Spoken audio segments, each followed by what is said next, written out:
Kumari nong kaple Kucing kmen jong kaperte Ki angel bariuku hiwai aro yapa Kuple Maria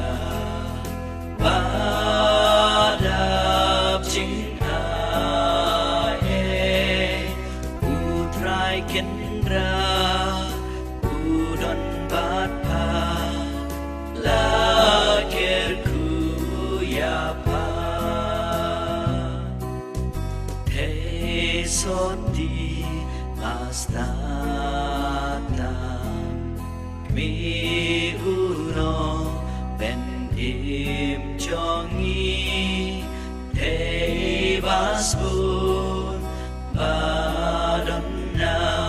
Iwai aro yapa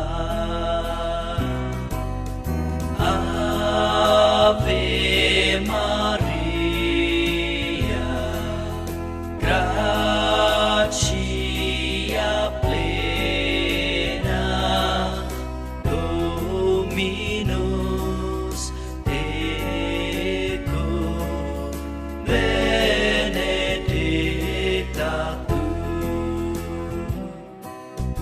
Hoc mihi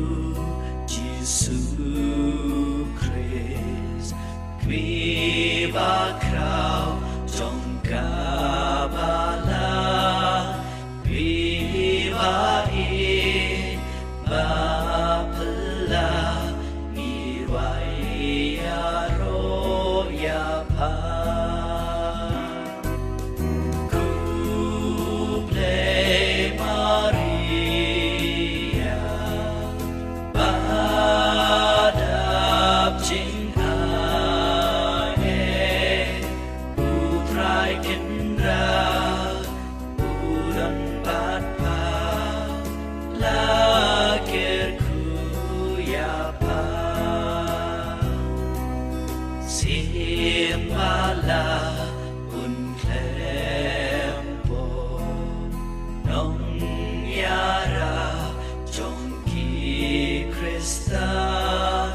Jakari Kinongpo Dwai lem yang ikiku Ave Maria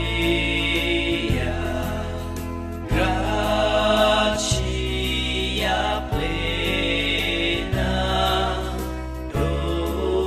Dominus tecum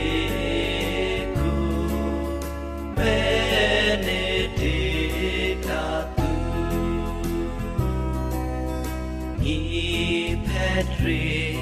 umei plen Shakaji yada jong